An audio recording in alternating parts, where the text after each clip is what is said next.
இந்த பதிவில் பார்த்திங்கன்னா இஃபாவுடைய சட்டம் பார்க்க போகிறோம். போன பதிவிலையும் படிச்சுட்டீங்க, இருந்தாலும் இன்னும் கொஞ்சம் புரிதலுக்காக மறுபடியும் நான் நடத்தி தரேன். இஃபாவுடைய எழுத்துக்கள்ங்கிறது நம்ம ஒரு இதுக்கு முன்னாடி வீடியோவில் பார்த்தோம். இஃபாவுடைய எழுத்துக்கள் 15 அப்படின்னு சொன்னோம். நம்ம மீதி உள்ள இந்த 2 சட்டத்தையும் படிச்சிருந்தோன்னா இது ரொம்ப ஈஸியாக இருந்திருக்கும். ஆனால் ஒன்றும் பிரச்சனை இல்லை. இப்போதைக்கு மேலோட்டமாக இதை மனப்பாடம் பண்ணி வைங்க. அதுக்கப்புறம் நம்ம இதுகாம் இக்லாப்லாம் படித்ததுக்கப்புறம் இந்த சட்டம் வந்து உங்களுக்கு இஃபாவுடைய எழுத்துக்கள் வந்து உங்களுக்கு கொஞ்சம் ஈஸியாகிடும். இப்போதைக்கு இஃபாவுக்கு எத்தனை எழுத்துக்கள்? இஃபாவுடைய சட்டத்துக்கு 15 எழுத்துக்கள். சரிங்களா? இதில் அந்த முந்திரு எடுத்துக்கலாம்.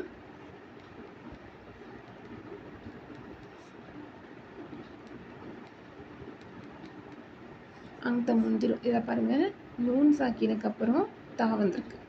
நூன் சாக்கினுக்கு அப்புறம் தா. ஃபஸ்ட் நம்ம இஃபாவுடைய எழுத்துக்கள் எழுதிக்கலாம். தா, சா, ஜீம், தால், தால், ரா, ரா வராது. ஜா, சீன், ஷீன், சாது, லாது, தா, லா, சாரி, ஃபா, கா, கேஃப். 3, 5, 6, 7, 8, 9, 10, 11, 15. சரிங்களா? இப்போது இங்கே நூன் சாக்கினுக்கு அப்புறம் தா வந்திருக்கு. நூன் சாக்கினுக்கு அப்புறம் தா வந்திருக்கு. தா வந்து இஃபாவுடைய எழுத்து.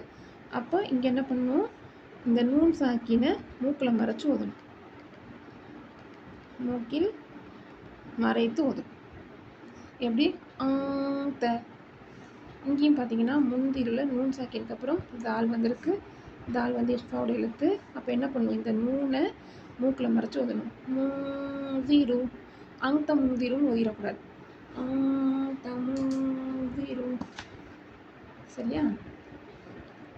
இதே மாதிரி நம்ம ஒரு 2 உதாரணங்கள் வந்து கண்டுபிடிக்கலாம்.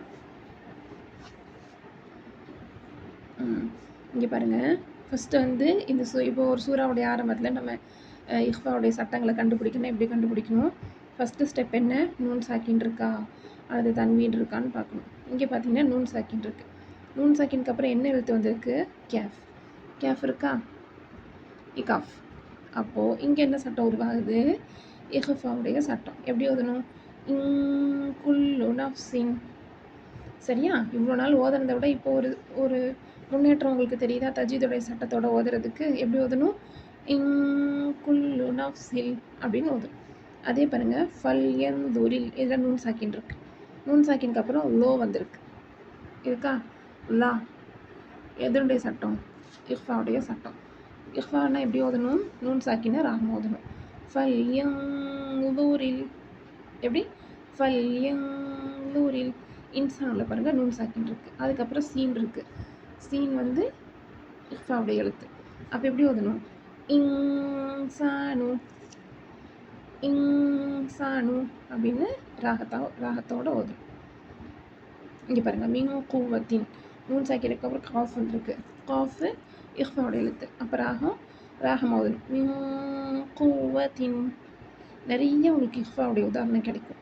சரிங்களா? இந்த பதிவில் நீங்கள் என்ன பண்ணுங்கள், குர்ஆன்லேருந்து 5 எழுத்து, இந்த 15 எழுத்துலேருந்து 5 எழுத்துக்கு நூன் சாக்கினுக்கு அப்புறம் 5 எழுத்துக்கள் வந்து நூன் சாக்கினுக்கு அப்புறம் வரணும். தெளிவாக தெரியுதா? நூன் சாக்கினுக்கு பின் 5 உதாரணம் வர மாதிரி கண்டுபிடிக்கணும். இப்போ நான் காமிச்சது எல்லாமே நூன் சாக்கின் தான் இல்லையா? போயிடுச்சோ? இங்கே பாருங்கள், இன் குல்லு நூன் சாக்கின், இன்சானு நூன் சாக்கினுக்கு அப்புறம் தான் சீன் வந்திருக்கு. இந்த மாதிரி இந்த மின் குவத்தின் நூன் சாக்கினுக்கு அப்புறம் காஃப் வந்திருக்கு. இதே மாதிரி 5 உதாரணமும் தன்வீனுக்கு பிறகு 5 உதாரணம் கண்டுபிடிச்சி எழுதிட்டு வாங்க. இதுதான் இந்த வாரத்துடைய பாடம். அஸ்ஸலாமு அலைக்கும் வரஹ்மத்துல்லாஹி.